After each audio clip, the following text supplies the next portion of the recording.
Om Shanti 23 December 2025।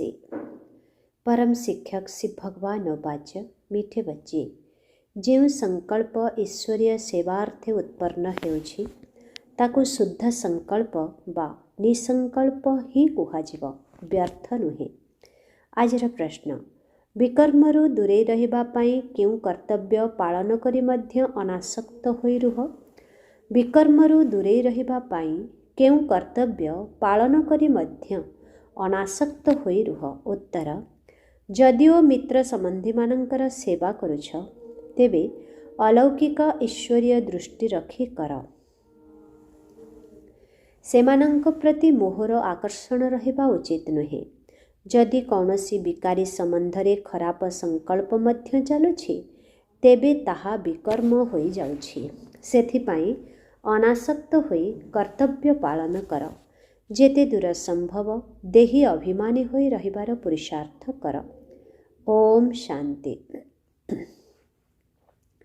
आज तुम संतान मानंको संकल्प विकल्प निसंकल्प अथवा कर्म अकर्म एवं विकर्म संबंधरे बुझा जाउछि। जे पर्यंत तुमे माने एठारे अछ से पर्यंत तुमर संकल्प निश्चित चालिब। संकल्प न करी कौनसी मनुष्य क्षणे मात्र रही पारिबो नाही। तेबे एही संकल्प एठी भी चालिब, सत्य जुगरे मध्य चालिब एवं अज्ञान कालरे मध्य चाले। किंतु ज्ञानरे आसीबा परे तुमरा संकल्प संकल्प नुहे, कारण तुमे माने परमात्मांक सेवा अर्थे निमित्त होइछ। तेणु जेउ संकल्प यज्ञ निमंते उत्पन्न हेउछि सेही संकल्प संकल्प नुहे, ताहा हेउछि निसंकल्प। बाकी जेउ सबु फालतू संकल्प चालुछि अर्थात कलिजुगी संसार एवं कलिजुगी मित्र संबंधी मानंक प्रति चालुछि ताकू विकल्प कुहा जाए, जहा द्वारा विकर्म होई थाए एवं विकर्मरु दुख मिली थाए।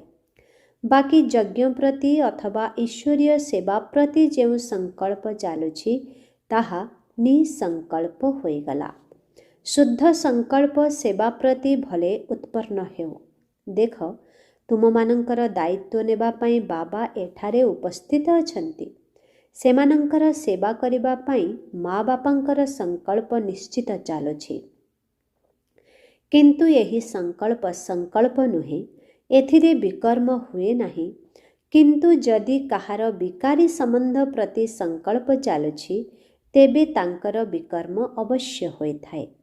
बाबा तुम्भ मानंकु कहुछंती कि जदिओ मित्र संबंधी मानंकर सेवा करुछ किंतु ताहा मध्य अलौकिक ईश्वरीय दृष्टि रे कर। सेठारे मोहर आकर्षण आसीबा उचित नुहे। अनासक्त होई निजर कर्तव्य पालन करिबा उचित। किंतु जिए एठारे रही कर्म संबंधरे थाई तांकु भूली पारु नाहंती, तथापि भी सेमानंकु परमात्मांक हाथ छाड़ी देबा उचित नुहे। जदि हाथ धरी थिबे तेबे किछि ना किछि पद प्राप्त करि पारिबे। तेबे प्रत्येकत निजकु जानंती कि मो मध्यरे केउ विकार अछि। जदि काहा भितरे गोटिए भी विकार अछि से निश्चित देह अभिमानी होइथिब। जहा भितरे विकार नाही से हेउछंती देही अभिमानी। जदि काहा मध्यरे किछि भी विकार अछि तेबे से निश्चित दंड भोग करिवे। आउ जेउमाने निर्विकारी अटंती सेमाने दंडरु मुक्त होई जिवे। जेपरि केतेक संतान अछंती जाहांक भितरे ना काम अछि, ना क्रोध अछि, ना लोभ अछि, ना मोह अछि। सेमाने बहुत भल सेवा करि पारिबे। तेबे तांकर हेउछि बहुत ज्ञान विज्ञानमय अवस्था। एथिरे तुमे सबु भी भोट देव अर्थात समर्थन देव। तेबे ए सबु जेपरि मु जानिछि सेहिपरि तुमे मध्य जानिछ। भलकु समस्ते भल कहिबे, जाहांक भितरे किछि अवगुण थिब तांकु समस्ते सेही भोट देबे। तेबे एही निश्चय करिबाकु हेब जे जाहांक भितरे किछि विकार अछि सिए सेवा करि पारिबे नाही। ଯେଉଁମାନେ ବିକାରରୁ ମୁକ୍ତ ସେମାନେ ସେବା କରି ଅନ୍ୟମାନଙ୍କୁ ନିଜ ସମାନ କରିପାରିବେ। ସେଥିପାଇଁ ବିକାର ଉପରେ ପୂର୍ଣ୍ଣ ବିଜୟ ଦରକାର, ବିକଳ୍ପ ଉପରେ ପୂର୍ଣ୍ଣ ବିଜୟ ଦରକାର। ଈଶ୍ୱର ଅର୍ଥେ ସଂକଳ୍ପକୁ ନିସଂକଳ୍ପ କୁହାଯିବ। ବାସ୍ତବରେ ନିସଂକଳ୍ପତା ତାକୁ କୁହାଯାଏ ଯେଉଁଠି ସଂକଳ୍ପ ଚାଲେ ହିଁ ନାହିଁ। ଦୁଃଖ ସୁଖରୁ ମନ ଯେପରି ଅଲଗା ହୋଇଯାଏ, ତାହା ତ ସେ ସମୟରେ ହେବ ଯେତେବେଳେ ତୁମେମାନେ ସବୁ ହିସାବ କିତାବ ଚୁକ୍ତ କରି ଘରକୁ ଫେରିବ। ସେଠାରେ ଦୁଃଖ ସୁଖରୁ ନିର୍ଲିପ୍ତ ଅବସ୍ଥାରେ ରହିବ। ସେଠାରେ କୌଣସି ସଂକଳ୍ପ ଚାଲିବ ନାହିଁ। ସେହି ସମୟରେ କର୍ମ ଅକର୍ମ ଉଭୟରୁ ଊର୍ଦ୍ଧ୍ୱରେ ଅକର୍ମ୍ୟ ଅବସ୍ଥାରେ ରହିଥାଅ। ଏଇଠି ତୁମର ସଂକଳ୍ପ ନିଶ୍ଚୟ ଚାଲିବ, କାରଣ ତୁମେମାନେ ସାରା ଦୁନିଆକୁ ଶୁଦ୍ଧ କରିବା ପାଇଁ ନିମିତ୍ତ ହୋଇଛ। ସେଥିପାଇଁ ତୁମର ନିଶ୍ଚିତ ଶୁଦ୍ଧ ସଂକଳ୍ପ ଚାଲିବ। ସତ୍ୟ ଯୁଗରେ ଶୁଦ୍ଧ ସଂକଳ୍ପ ଚାଲିବା କାରଣରୁ ସଂକଳ୍ପ ନୁହେଁ। କର୍ମ କଲେ ମଧ୍ୟ କର୍ମ ବନ୍ଧନ ହୁଏ ନାହିଁ। ବୁଝିଲ? ତେବେ କର୍ମ ଅକର୍ମ ଏବଂ ବିକର୍ମର ଗତି ବିଷୟରେ ତ ପରମାତ୍ମା ହିଁ ବୁଝାଇ ପାରିବେ। ସିଏ ହିଁ ବିକର୍ମରୁ ମୁକ୍ତ କରିଥାନ୍ତି, ଯିଏକି ଏହି ସଙ୍ଗମ ଯୁଗରେ ତୁମମାନଙ୍କୁ ପାଠ ପଢ଼ାଉଛନ୍ତି। ତେଣୁ ପିଲାମାନେ ନିଜ ଉପରେ ବହୁତ ସାବଧାନୀ ରଖ। ନିଜର ହିସାବ କିତାବକୁ ମଧ୍ୟ ଅନୁଭବ କର। ତୁମେମାନେ ହିସାବ କିତାବ ଚୁକ୍ତ କରିବା ପାଇଁ ଏଠାକୁ ଆସିଛ। ଏପରି ନ ହେଉ ଯେ ଏଠାକୁ ଆସି ମଧ୍ୟ ହିସାବ କିତାବ ତିଆରି କରି ଚାଲିବ। ତେଣୁ ଦଣ୍ଡ ଭୋଗ କରିବାକୁ ପଡ଼ିବ। ଏହି ଗର୍ଭ ଜେଲର ଦଣ୍ଡ ମଧ୍ୟ କିଛି କମ୍ ନୁହେଁ। ସେଥିପାଇଁ ବହୁତ ପୁରୁଷାର୍ଥ କରିବାକୁ ହେବ। ଏହି ଲକ୍ଷ୍ୟ ବହୁତ ଉଚ୍ଚ, ତେଣୁ ବହୁତ ସାବଧାନର ସହିତ ଚାଲିବାକୁ ହେବ। ବିକଳ୍ପ ଉପରେ ନିଶ୍ଚୟ ବିଜୟୀ ହେବାକୁ ପଡ଼ିବ। ବର୍ତ୍ତମାନ ତୁମେ କେତେ ପର୍ଯ୍ୟନ୍ତ ବିକଳ୍ପ ଉପରେ ବିଜୟୀ ହୋଇଛ? କେତେ ପର୍ଯ୍ୟନ୍ତ ଏହି ନିସଂକଳ୍ପ ଅର୍ଥାତ୍ ଦୁଃଖ ସୁଖରୁ ଊର୍ଦ୍ଧ୍ୱ ସ୍ଥିତିରେ ରହୁଛ? ଏହା ତୁମେ ନିଜେ ନିଜକୁ ଜାଣି ରଖ। ଯିଏ ନିଜକୁ ବୁଝିପାରୁନାହାନ୍ତି ସିଏ ମମ୍ମା ବାବାଙ୍କୁ ପଚାରି ପାରିବେ, କାହିଁକି ନା ତୁମେ ତ ତାଙ୍କର ଉତ୍ତରାଧିକାରୀ ଅଟ। ତେଣୁ ସେମାନେ କହିପାରିବେ, ନିସଂକଳ୍ପ ଅବସ୍ଥାରେ ରହିଲେ ତୁମେମାନେ ନିଜକୁ ତ କ'ଣ କୌଣସି ବିକାରୀର ବିକର୍ମକୁ ସମାପ୍ତ କରିଦେଇ ପାରିବ। କେହି ବି କାମୀ ପୁରୁଷ ତୁମ ସମ୍ମୁଖକୁ ଆସିଲେ ତାର ବିକାରୀ ସଂକଳ୍ପ ଚାଲିବ ନାହିଁ। ଯେପରି କେହି ଦେବତାଙ୍କ ପାଖକୁ ଗଲେ ତାଙ୍କ ସମ୍ମୁଖରେ ଶାନ୍ତ ହୋଇଯାଆନ୍ତି, ସେହିପରି ତୁମେମାନେ ମଧ୍ୟ ଗୁପ୍ତ ରୂପରେ ଦେବତା ଅଟ। ତୁମ ସମ୍ମୁଖରେ ମଧ୍ୟ କାହାରି ବିକାରୀ ସଂକଳ୍ପ ଚାଲିପାରିବ ନାହିଁ। କିନ୍ତୁ ଏପରି ବହୁତ କାମୀ ପୁରୁଷ ଅଛନ୍ତି ଯାହାଙ୍କର କିଛି ସଂକଳ୍ପ ଯଦିବା ଚାଲିବ, କିନ୍ତୁ ସେ କିଛି କରିପାରିବେ ନାହିଁ। ଯଦି ତୁମେ ଯୋଗଯୁକ୍ତ ହୋଇ ରହିଥିବ।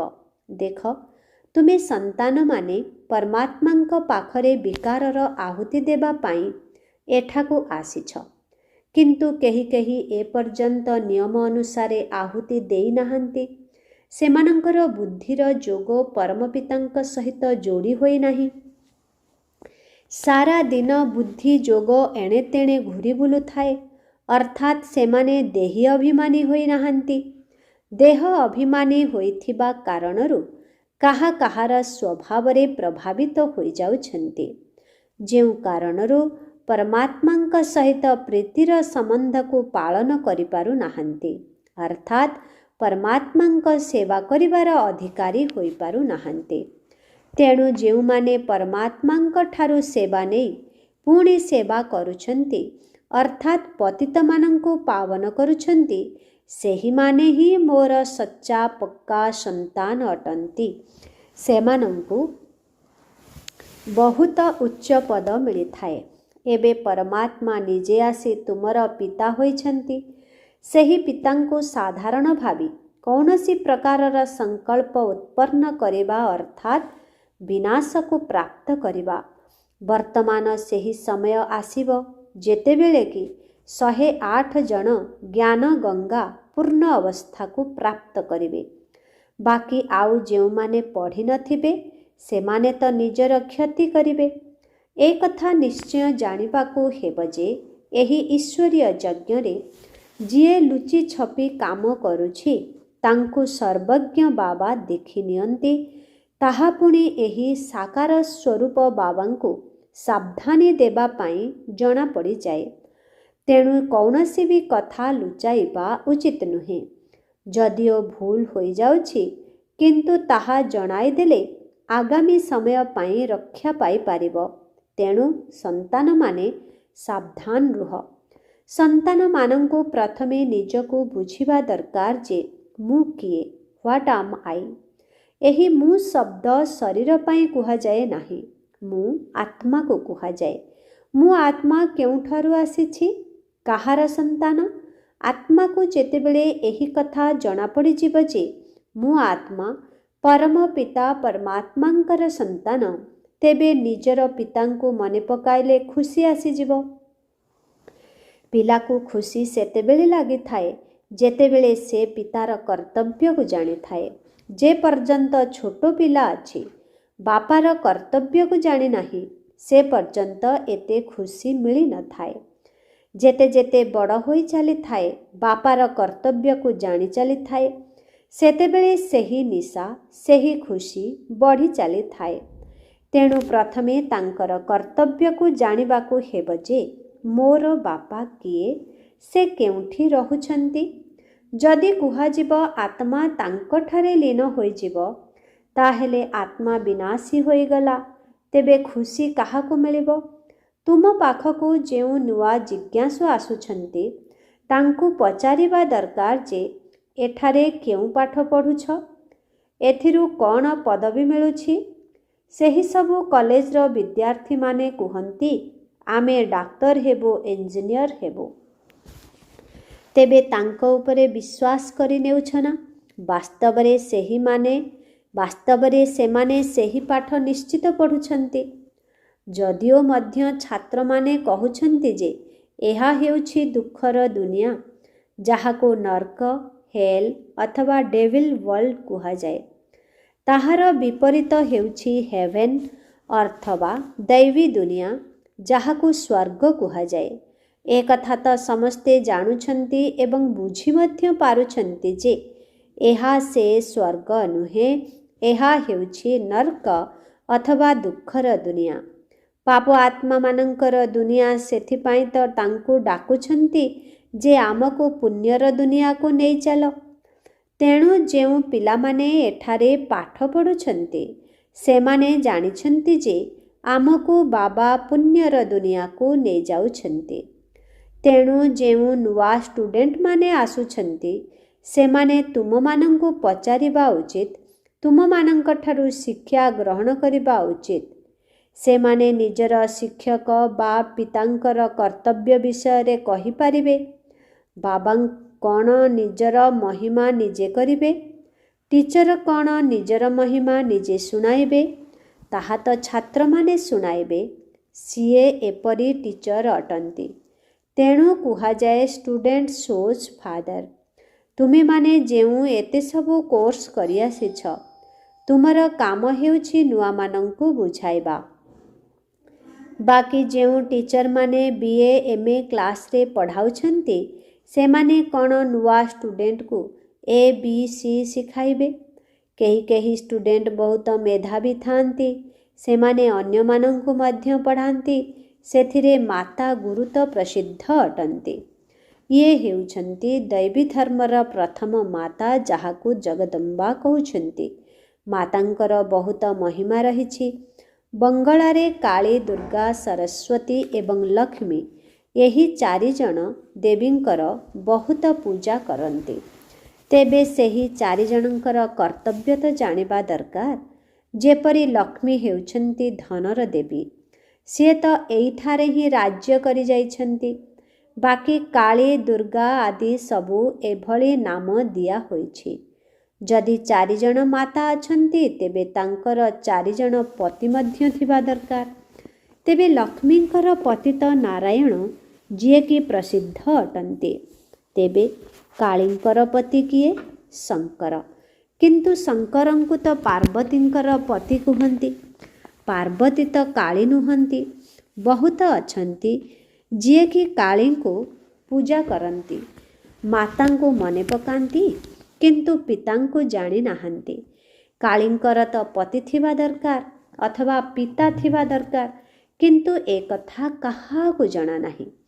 ତୁମମାନଙ୍କୁ ବୁଝାଇବାକୁ ହେବ ଯେ ଦୁନିଆ ତ ଗୋଟିଏ, ଯାହାକି କେତେବେଳେ ଦୁଃଖର ଦୁନିଆ ଅଥବା ନର୍କ ହୋଇଯାଏ। ସେହି ପୁଣି ସତ୍ୟଯୁଗରେ ବହିସ୍ଥ ଅଥବା ସ୍ୱର୍ଗ ହୋଇଥାଏ। ଲକ୍ଷ୍ମୀ ନାରାୟଣ ମଧ୍ୟ ଏହି ସୃଷ୍ଟିରେ ଯେତେବେଳେ ସତ୍ୟଯୁଗ ଥିଲା, ସେତେବେଳେ ସତ୍ୟଯୁଗରେ ରାଜ୍ୟ କରୁଥିଲେ। ବାକି ସୂକ୍ଷ୍ମରେ ତ କୌଣସି ବୈକୁଣ୍ଠ ନାହିଁ ଯେଉଁଠି ସୂକ୍ଷ୍ମରେ ଲକ୍ଷ୍ମୀ ନାରାୟଣ ଅଛନ୍ତି। ତାଙ୍କର ଚିତ୍ର ଏହିଠାରେ ହିଁ ରହିଛି। ତେବେ ନିଶ୍ଚିତ ଭାବରେ ସେମାନେ ଏହିଠାରେ ହିଁ ରାଜ୍ୟ କରି ଯାଇଛନ୍ତି। ସାରା ଖେଳ ଏହି ସ୍ଥୂଳ ଦୁନିଆରେ ଚାଲେ। ଇତିହାସ ଭୂଗୋଳ ହେଉଛି ଏହି ସ୍ଥୂଳ ଦୁନିଆର। ସୂକ୍ଷ୍ମ ଲୋକର କୌଣସି ଇତିହାସ ଭୂଗୋଳ ନଥାଏ। କିନ୍ତୁ ତୁମକୁ ସବୁ କଥା ଛାଡ଼ି ନୂଆ ଜିଜ୍ଞାସୁମାନଙ୍କୁ ପ୍ରଥମେ ଅଲଫ ଅର୍ଥାତ୍ ବାବାଙ୍କର ପରିଚୟ ଦେବାକୁ ହେବ।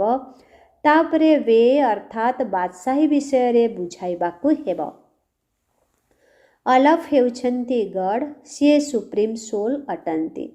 ଯେ ପର୍ଯ୍ୟନ୍ତ ଏ କଥା ସମ୍ପୂର୍ଣ୍ଣ ଭାବରେ ବୁଝି ନାହାନ୍ତି, ସେ ପର୍ଯ୍ୟନ୍ତ ପରମ ପିତାଙ୍କ ପ୍ରତି ସେତିକି ସ୍ନେହ ଜାଗ୍ରତ ହେବ ନାହିଁ। ସେହିଭଳି ଖୁସି ମଧ୍ୟ ଆସିବ ନାହିଁ। କାହିଁକିନା ପ୍ରଥମେ ଯେତେବେଳେ ପିତାଙ୍କୁ ଜାଣିବେ, ତେବେ ତାଙ୍କର କର୍ତ୍ତବ୍ୟକୁ ମଧ୍ୟ ଜାଣି ଖୁସି ହେବେ। ତେବେ ଏହି ପ୍ରଥମ କଥାକୁ ବୁଝିବାରେ ହିଁ ଖୁସି ରହିଛି। ଈଶ୍ୱର ତ ସଦା ଖୁସି ଆନନ୍ଦ ସ୍ୱରୂପ ଅଟନ୍ତି। ଯେହେତୁ ଆମେ ତାଙ୍କର ସନ୍ତାନ, ତେଣୁ କାହିଁକି ସେହି ଖୁସି ଆମ ପାଖରେ ନ ରହିବ? ସେହି ଉତ୍ଫୁଲ୍ଲତା କାହିଁକି ନାହିଁ? I am son of God ଅର୍ଥାତ୍ ମୁଁ ଭଗବାନଙ୍କର ସନ୍ତାନ। I am ever happy master God ଅର୍ଥାତ୍ ମୁଁ ସର୍ବଦା ଖୁସିରେ ରହୁଥିବା ମାଷ୍ଟର ଗଡ୍। କିନ୍ତୁ ସେହିଭଳି ଖୁସି ରହୁନାହିଁ। ତେଣୁ ଏଥିରୁ ସିଦ୍ଧ ହେଉଛି ଯେ ନିଜକୁ ତାଙ୍କର ସନ୍ତାନ ବୋଲି ଭାବୁନାହାନ୍ତି। ପିତା ସର୍ବଦା ଖୁସିବାସିଆ, କିନ୍ତୁ ମୁଁ ଖୁସି ନୁହେଁ। କାହିଁକି ନା ପିତାଙ୍କୁ ଜାଣିନାହିଁ। କଥା ତ ବହୁତ ସହଜ। କେତେକଙ୍କୁ ଏହି ଜ୍ଞାନ ଶୁଣିବା ପରିବର୍ତ୍ତେ ଶାନ୍ତି ଭଲ ଲାଗେ। କାହିଁକି ନା ବହୁତ ଅଛନ୍ତି ଯିଏକି ଜ୍ଞାନ ବୁଝିପାରିବେ ନାହିଁ। ଏତେ ସମୟ ତାଙ୍କ ପାଖରେ କାହିଁ? ବାସ୍ କେବଳ ବାବାଙ୍କୁ ବି ଜାଣି ନୀରବ ରହିଲେ ତେବେ ତାହା ମଧ୍ୟ ଭଲ। ଯେପରି ସନ୍ନ୍ୟାସୀ ମଧ୍ୟ ପାହାଡ଼ ଗୁମ୍ଫାରେ ଯାଇ ପରମାତ୍ମାଙ୍କ ସ୍ମୃତିରେ ବସନ୍ତି, ସେହିପରି ପରମ ପିତା ପରମାତ୍ମାଙ୍କର ସେହି ସୁପ୍ରିମ୍ ଲାଇଟ୍ର ସ୍ମୃତିରେ ରହିଲେ ମଧ୍ୟ ଭଲ। ତାଙ୍କରି ସ୍ମୃତିରେ ସନ୍ନ୍ୟାସୀ ମଧ୍ୟ ନିର୍ବିକାରୀ ହୋଇପାରିବେ। କିନ୍ତୁ ଘରେ ବସି ତ ମନେ ପକାଇ ପାରିବେ ନାହିଁ। ସେଠି ତ ଛୁଆ ପିଲାଙ୍କ ପ୍ରତି ମୋହ ରହିବ। ସେଥିପାଇଁ ତ ସନ୍ନ୍ୟାସ କରିଥାନ୍ତି। ଯଦି ପବିତ୍ର ହୋଇଗଲେ, ତେବେ ସେଥିରେ ମଧ୍ୟ ସୁଖ ତ ଅଛି ନା? ସନ୍ନ୍ୟାସୀମାନେ ସବୁଠାରୁ ଭଲ। ଆଦିଦେବ ମଧ୍ୟ ସନ୍ନ୍ୟାସୀ ହୋଇଥାନ୍ତି ନା? ଏଠାରେ ସମ୍ମୁଖରେ ତାଙ୍କର ଏହି ମନ୍ଦିର ବିରାଜମାନ, ଯେଉଁଠି ସିଏ ତପସ୍ୟା କରୁଛନ୍ତି। ଗୀତାରେ ମଧ୍ୟ କହୁଛନ୍ତି, ଦେହର ସବୁ ଧର୍ମର ସନ୍ନ୍ୟାସ କର। ସେମାନେ ସନ୍ନ୍ୟାସ କଲା ପରେ ମହାତ୍ମା ହୋଇଯାନ୍ତି। ଗୃହସ୍ଥୀଙ୍କୁ ମହାତ୍ମା କହିବା ନିୟମ ନୁହେଁ। ତୁମକୁ ତ ପରମାତ୍ମା ଆସି ସନ୍ନ୍ୟାସ କରାଇଛନ୍ତି। ତେବେ ସୁଖ ପାଇବା ପାଇଁ ହିଁ ତ ସନ୍ନ୍ୟାସ କରିଥାନ୍ତି। ମହାତ୍ମାମାନେ କେବେ ଦୁଃଖୀ ହୁଅନ୍ତି ନାହିଁ। ଯଦି ରାଜାମାନେ ମଧ୍ୟ ସନ୍ନ୍ୟାସ କଲେ, ତେବେ ମୁକୁଟ ଆଦି ଫିଙ୍ଗି ଦିଅନ୍ତି। ଯେପରି ରାଜା ଗୋପୀଚାନ୍ଦ ସନ୍ନ୍ୟାସ କରିଥିଲେ, ତେବେ ନିଶ୍ଚିତ ଏଥିରେ ସୁଖ ଅଛି। ଆଚ୍ଛା, ମିଠେ ମିଠେ ଶିଖିଲ ଦେ ସନ୍ତାନମାନଙ୍କ ପ୍ରତି ମାତ ପିତା ବାପ ଦାଦାଙ୍କର ମଧୁର ସ୍ନେହ ସମ୍ପନ୍ନ ଶୁଭେଚ୍ଛା ଏବଂ ସୁପ୍ରଭାତ। ଆତ୍ମିକ ପିତାଙ୍କର ଆତ୍ମିକ ସନ୍ତାନମାନଙ୍କୁ ନମସ୍ତେ। धारणा पाई मुख्य सार 1 नंबर लुचि छपी कौनसी भी ओलटा कर्म करिबार नाही। बापदादा पाखरे कौनसी कथा लुचाइबार नाही। बहुत बहुत सावधान होई रहिबार अछि। 2 नंबर स्टूडेंट शोज टीचर शिक्षकंक ठारू जहा पढ़िछ ताहा अन्यमानंकु पढ़ाइबार अछि। आमे खुशीर सागर ईश्वरंकर संतान, तेणु एही स्मृति आधार रे अपार खुशी रहिबार अछि। आजिर वरदान विकार रूपी साप को मध्य निजर सज्जा रूपरे व्यवहार करुथिबा विष्णुंक समान विजयी एवं निश्चित भव। भक्ति मार्गरे विष्णुंकर जेउ शेषनागर सज्जा देखाई थांते ताहा तुम विजयी पिलामानंकर सहज जोगी जीवनर स्मारकी अटे। सहज जोग द्वारा विकार रूपी साप गुड़िक मध्य अधीन होई जाती। जेउ पिलामाने विकार रूपी साप गुड़िक उपरे विजय प्राप्त करी सेगुड़िको आराम करिबार सज्जा करि दियंती सेमाने सर्वदा विष्णुंक समान हर्षित एवं निश्चिंत रही थांती। तेणु सर्वदा निज सम्मुखरे एही चित्र देख जे मु विकार गुड़िको अधीन करुथिबा अधिकारी आत्मा अटे एवं सर्वदा आराम करिबार स्थितिरे निश्चिंत अटे।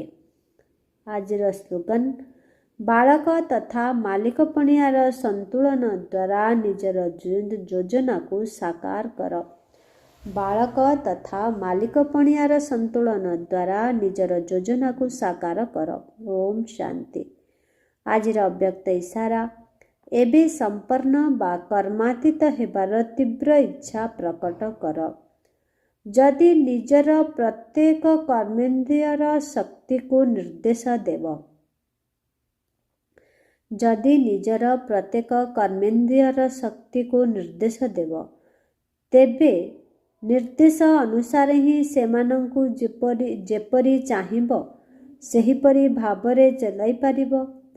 जदि एही भली कर्मेंद्रिय जेते हेब तेबे प्रकृति जित हेबा सहित कर्मातीत स्थितिर आसनधारी तथा विश्व राज्य अधिकारी होइजिब। तेणु तुमर प्रत्येक कर्मेंद्रिय जी हजूर करी चली थांतो। जदि तुम भली राज्य अधिकारी आत्मा मानंकु सर्वदा स्वागत करुथिबे अर्थात सलाम करुथिबे तेबे जाई कर्मातीत होई पारिब। ओम शांति।